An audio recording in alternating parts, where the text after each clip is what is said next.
am Karuna. I'm the founder and executive director of Mind Oasis, and this is Meditation Happy Hour, Tea, Talk, and Truth with Karuna. And my guest today is Deirdre Faye. Deirdre, how are you?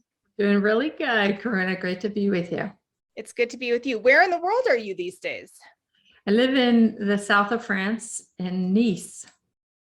Beautiful. And how are things there in this pandemic, post-pandemic, pre-pandemic, endemic world? Gosh, well, we've been doing really good because France is pretty well vaccinated, but now with the new variant, so things are getting a little bit snug, but nothing like it was before. So good. You don't sound like you have a French accent, which makes me think you did not grow up in France. Tell us a little bit about your journey. Well, I grew up, my father is Irish, and so I've always had an Irish passport, and grew up actually in Europe, but then when I went to school in the States and lived in the States, mostly in the Boston area. And that's where I, did all my yoga in India and in Kripalu Center, which was in Western Mass. So and then recently, well, about 5 years ago, my husband and I started thinking about, there was like a push inside, like I felt being called to move outside of Boston, but I didn't know where. And so we started looking literally all over the world.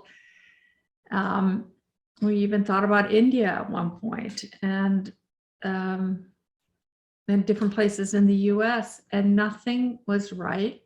And then in the pandemic, I can't even tell you exactly how it happened, but we ended up here. I wish there was a clear-cut path, but I think that's one thing I love so much is when I listen to my heart. It's not easy because it's not a clear path, but it's like testing or feeling. I call it living the Braille way. And probably, maybe 30 years ago, I led a workshop, and there was a woman that was blind in it. And at the end of the workshop, she asked if she could Braille me, and that had never happened to me. Nobody, and it is one of the most intimate experiences ever. If somebody comes up and these light hands touch your face all over. And I remember just crying at the intimacy. And I thought, but this story is totally choking me up. I'm very tender today. Oh, yeah. Well, our hearts are brailing each other, Karuna. Mm-hmm. But it's that level of connection when somebody wants to attune, and sometimes we do it through the felt sense of touch. Sometimes we just do it heart to heart. But it reminded me so much of what life is about, is if we surrender, if we really let go. It's not, at least this is my experience. The clouds don't part and say, this is where you go. It's like one little step after another of just like sensing, is this right? Is this right? Is this right? And then we get a little bit of a clue, like take a left turn here and take a right turn here. And like at one point, because my husband's mother lives in Paris, we were thinking about Paris, but it's like, it's too gray. Paris is beautiful, but it's gray in the winter. And we both knew we needed light. You understand that one. I do, very much so. I lived in Aspen, Colorado for a period of time, not because I could afford Aspen, Colorado, but because my son and I wanted to snowboard. So we had, there's this thing you do if you're not Aspen light, you move into a very tiny place that's as affordable as you can get. And then you just kind of swap up as things become available. And I had swapped up because we were getting closer to where I was working and closer to the slopes themselves. But I didn't realize that the apartment was dark all the time. And here I am in Aspen snowboarding. It's beautiful, it's sunny. And I just kept feeling not depressed exactly, but just kind of blue. And I couldn't figure it out. And then it dawned on me, my God, I'm in this home and I was working out of my home. So I was in it a lot, and it's just always dark. And so I've had to really be careful and look at like sun patterns wherever I live since then. That's so important. And like you think in Aspen, you can just walk outside and there it is, but that's not enough. Sometimes we need it closer. I totally relate. Mm-hmm, mm-hmm. You have a book, maybe you have more than one book, but the book I'm A few familiar books, with. right? Good. Tell us about the few books. But I know that when you were on Mind Oasis in the past as an author, we talked about becoming safely embodied. And that work to me is of personal interest. And I think that our listeners will love to hear about it as well. So tell us a little bit about you. Tell us about the books. Well, I tell you, when I was in the yoga ashram, my own history, my own trauma history came up. And that was such an awakening for me because I didn't know I had a trauma history, in part because I was numbed out. I had numbed myself. And so I went from being able to do yoga and meditation for hours a day to suddenly never wanting to get out of my duvet. And at the same time, I was also teaching a lot, like people from small weekends to large weekends to week-long retreats. And it was hard. And I thought, how did it go from being one way, easy, comfortable, to all of a sudden not so easy? And that's really began my journey of piecing it together. I thought, how come if the texts all say that the body is the temple of the soul, how come I'm not feeling that way anymore? How did it go from being that way to not? And I tried to piece it together. And this is really when trauma treatment was just starting. So this would have been in the 80s, early 80s. And so we were just getting to know all this. And I got myself into therapy and just trying to figure it out. And I remember having this discussion with one of my main teachers at the time and thinking, he said, well, at some point you have to do this alone. And I thought, something's not right here. Like I felt like inside of me, this is such hard work. Like if I'm going to do this painful work, I'm going to do it so that we can all help each other. Like that was so clear to me. It was like not worth it otherwise.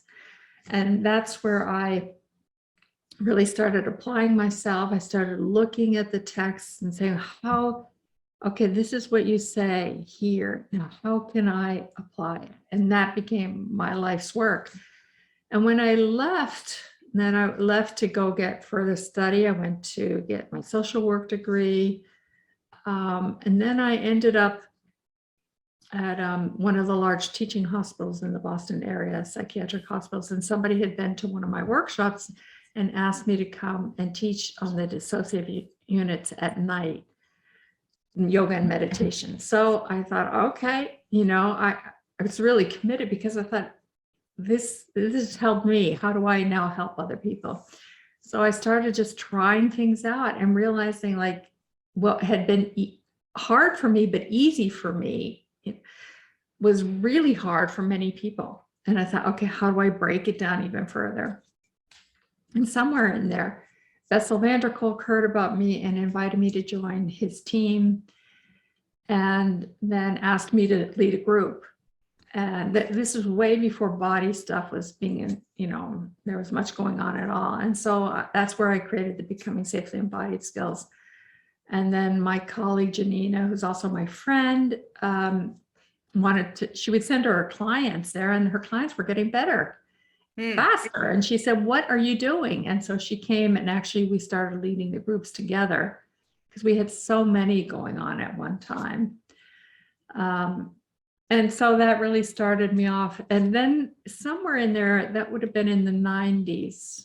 And then somewhere in there, I started training. I went to a CE, continuing education workshop on attachment. And I sat in the back of the room and my mentor, Dan Brown, started teaching. And I was like, oh my gosh, this is the missing piece. This is why trauma doesn't heal, because of the underlying attachment wounds. So that became a 13-year study with him, almost weekly for years and years and years. And then a group of us co-wrote a book together called Attachment Disturbances for Adults, which is really understanding all the literature and all the research.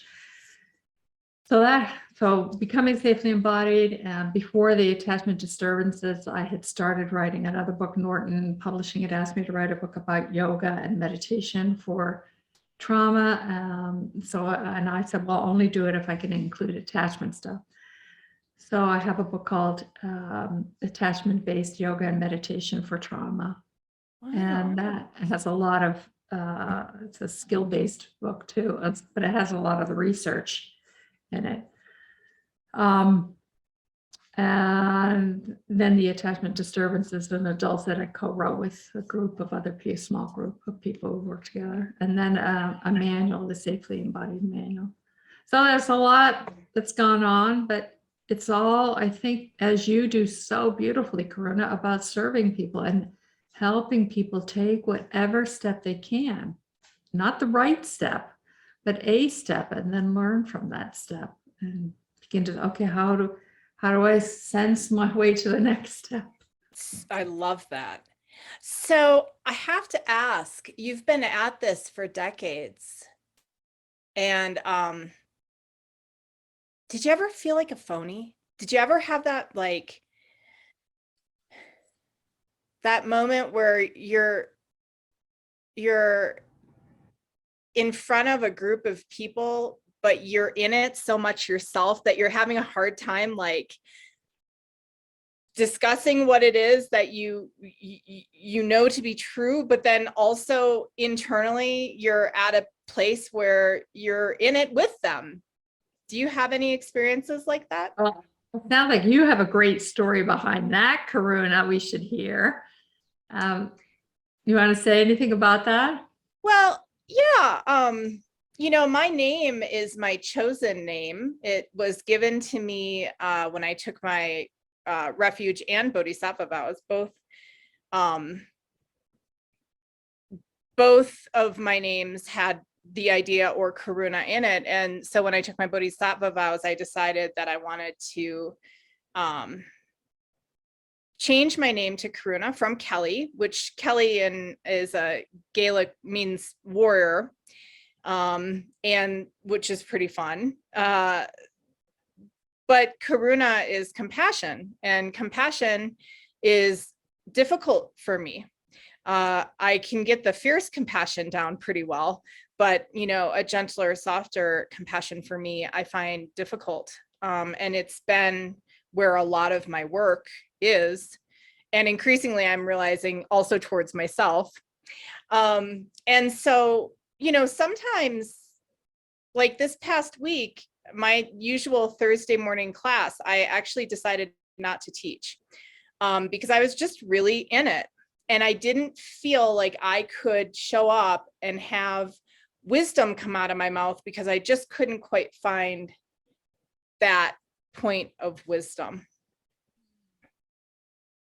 Oh man, I can relate 100%. I think for me, a part of how it showed up was, you know, having been so immersed in the ancient wisdom traditions, and then I just heard the words in my mouth trying to fit into the academic world. You know, that, and I certainly can, and I can speak the lingo, but it's not my first language. My first language is the language of the heart and being connected. And so the place where it's been hard for me is translating. How do you trust? How do you surrender? How do you really let go into a protocol-based world that is now the psychotherapy world? Psychotherapy isn't about really trusting your own inner wisdom. We talk it, but we don't often, we talk it, but I don't know that we actually live it. We get afraid, I think. We think there's a right answer, which is what the protocol-driven world is all about, is here's the way you do it. And And yet to really access our wisdom is to be in the muck that you just talked about, is to be in it and to let it clean us out so that we can let more light, more divinity, more of the spirit just move out of us. And we don't have an easy language for that, I think, in the Western world. So good for you for taking time to listen to yourself and to say no, What made me think of it especially was because you said, that you had found yourself kind of curled up under the duvet. And I went back to bed and I just placed a hand on my belly and my heart, and my dogs were with me. And there were no answers. In fact, I'm not sure that there was even a problem. There was just the world is hard right now and I need to just be, which is not, you really just touched on something. In the West, I don't know that we value just being. I grew up in a very Germanic family, so, and I'm a type A and I'm a go-getter. And I just had a wonderful, beautiful spiritual friend last night say, you can't approach your spiritual life the way that you run a business, Karuna. Isn't that true? But what if we did, Karuna? What if that is the invitation for people like you and I and everyone, is to live that integrated path? And I'm asking this for myself in the moment, not like I have an answer. Is what if I really trust and surrender that this is what's happening, and just let go and let myself be led from within and not know all the time? Like, I'm thinking about, I have a call with my community after this, and I thought, I'm not sure I have, usually I have some idea of what, and I don't have. And it's like, okay, so how do we be together and just be and attune and connect? And that's what I'm going to do, because I didn't have something planned out. But I really, now I think I'm speaking out of school, so don't hold me to what I'm about to say, but I think that's what part of the pandemic has been about, is wrenching us from our known ways of being and asking us to trust and surrender and let something else come through. I think it's Chogyam Trungpa Rinpoche that talks about the groundlessness. And the groundlessness of like new love and new adventures, that groundlessness can feel really exciting. But the groundlessness of like the things that we kind of thought we were holding on to. I'm just thinking through like the ability to go into a grocery store without a mask, know that there's going to be supplies there. I was born in 1975. So in my lifetime, that has always been the case. There's been the food and there's been, all of those good things. And I grew up in a middle-class family, so we always had food on our shelves. But that moment, like now almost 2 years ago, where we were told to please stay home, and you would go into a grocery store and the shelves were empty, and it hasn't, and then, being masked up ever since. Doesn't matter about the mask or no mask, but what to me, there's this fundamental shift that we're all in. And then also trying to just do some of our normal things within this context of sort of a groundlessness. And I have a lot of tools and I find it difficult sometimes. Mm-hmm. It's navigating from a different place. Mm-hmm. I get it. Mm-hmm. And I think that's really true. I think that's the wisdom of the moment, is how do we do that? And personally, I think we should beware of people who say there's an answer to it, because I don't think that we know as people how to do it. This is new. So can we respect that and allow that next step to arise in front of us without knowing. Yeah, that's the trick. Deirdre, tell us about your community. How do people connect with you and your work? You're an amazing human being, and I want everyone to know about what you're up to in this world. Very kind. Well, but I don't know how many years ago we started a online community, just a practice community for people to integrate psychoeducational, psycho-spiritual work. And it's called the Safely Embodied Learning Community. And that's basically what we do. We meet twice a month. And the goal is just to keep reminding people that they have the wisdom within, and how do we access that? Because it's so easy, as we all know, to fall into the shit stream of trauma or woundedness. And yet, as we know from the wisdom traditions, we have that wealth, we have that capacity inside. We just have to keep clearing the decks. But we know what it's like. We forget. You and I, we both forget. All of us forget. I'm in the shit stream at the moment. So yes, I really understand we forget. Trust me. I have completely forgotten this week. It happens. Exactly. That's why we need people around us to say, that's right, you're in the shit stream. And that's not all there is. That's not all there is. And how do we remember, and how do we reconnect? And so that's what we do. And I meet with them, and I have seen glorious evolutions with people as they become more themselves and listen to themselves, or they support each other. Like, it's beautiful. It's one of the reasons I, don't retire, is because it's like there's a gift that's part of my own bodhisattva vow, is to return, to give back as much as I can. The power of community cannot be understated. And as an only child, and as a go-getter who likes to accomplish things on her own, it's interesting to me how community is just where it is at. And you can be yourself within community. You can still have that individuality, but to be in community and to just see another person's face and to know that they've been in the shit stream before too, to me, I find so helpful.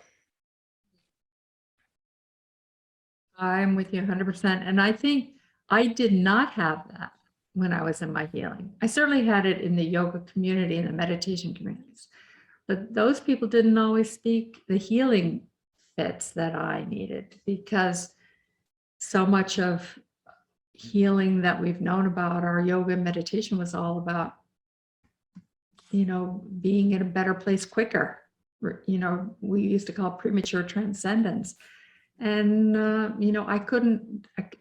nobody taught me how to do that. Like, here I was in the shit stream, and here was the possibility, but nobody showed me the little steps along the way to get there. And so I think that's what you and I are both joined together in doing, is creating those steps so people aren't left in the places.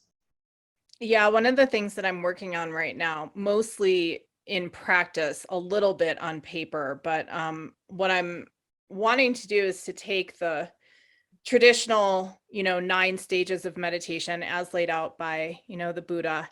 And Chuladasa, John Yates, who passed away recently, he did a great job in his book, The Mind Illuminated, I think, in showing through shamatha practices how to get from point 0, which is just get your asana on the kushana, as I call it, through what one would say is like samadhi, or, meditative absorption, or transcendence, whatever you want to call it.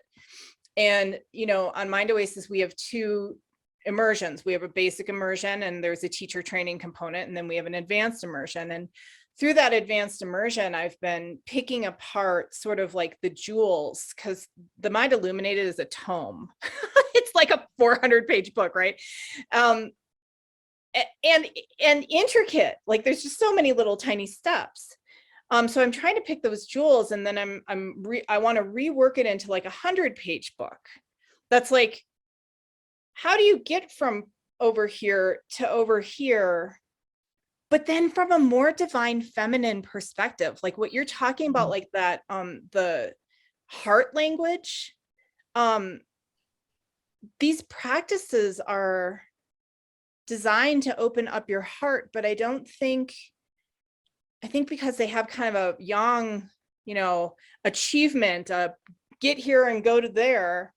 I'm trying to look at it as more of a spiral, as more of a upward movement of the heart. I cannot wait for you to keep putting this together. So exciting. I want to know about it. We need it. I think that we talk about meditation. I think we sit and we think we're meditating, and I'm pretty convinced most of us aren't meditating, actually. It's interesting. It's having now gone, I think we've had about 40 people go through the basic immersion, and I have, I don't know, 8 or so in the advanced. And just watching my own practice and how by taking these little jewels and applying them has really changed my practice in a potent way. It's like, I wonder if I was really practicing for the decade prior, or if I was just practicing for this next practice. Right. What a good point. Like, isn't that true? Often that those early practice stages are setting us up to have the next practice. So if people want to practice with you, which everyone should, how do we connect with you? Where do we find you? What are the workshops that you have coming up? What are we doing with you? How do we? Oh my gosh, I don't know that right now. I'm trying to think what I have going on. Well, you're at dfay.com, is that right? dfay.com. And one of the things I'm interested in right now is helping people amplify their voices, to have people feel that they have something to say, to contribute. And I really believe that we all do. And so in January, we're going to be offering this 3-month program of just how do you listen to yourself, put it together, and put it out there. And that's, I feel like none of us can do this alone. This is why we need each other. And how do we create space for each other so that there's room for all of us? Awesome. Deirdre, what's your truth? Oh my gosh, I don't know. Maybe the only thing is, this is what I've been meditating on, is that I want to be as close to love as I can. I just had a friend die that found out that, in April, she went into the hospital. She had something going on with her stomach and she didn't know what it was. And they kept her for a month, and she ended up having stage 4 cancer, and she just passed away, died, left the planet. And I just thought, it's so close. This is so, this is close. Life is close. How do I get so close to love? So close to love that that I don't even know. I don't have an answer to that. I want to be close to love. I want love to burn me up and to be in relationship with it in that way. Doesn't make sense, but that's what I want. I think it makes a lot of sense. I think it's what we all want. It's just some of us don't know how to articulate it.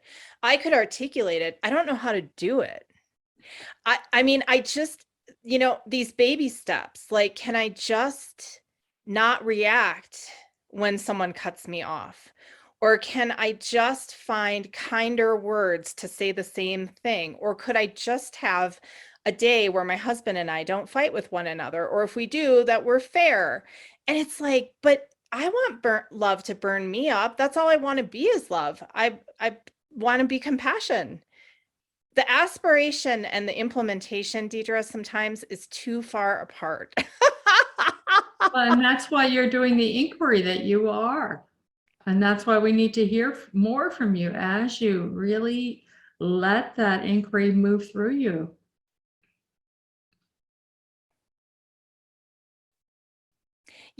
You're just a wonderful human being. Thank you, Deidre, for being on Meditation Happy Hour, Tea Talk and Truth with Karuna. I admire the work that you're up to in this world so much. And you Right can with you, girl. find this dear woman at dfay.com. It's just the letter D, FAY.com.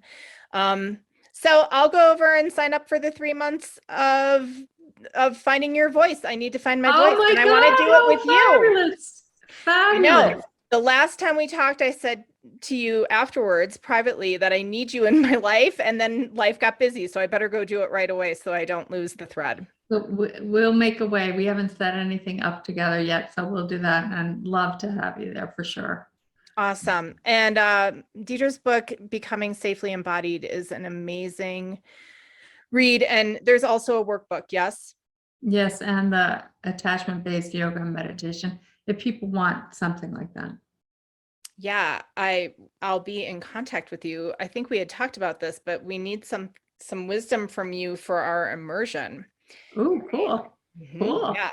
Awesome. Okay. So you can find Mind Oasis Mind Oasis at mindoasis.org. You can find Deidre at dfay.com. Thank you, honey. Have a great rest of your day.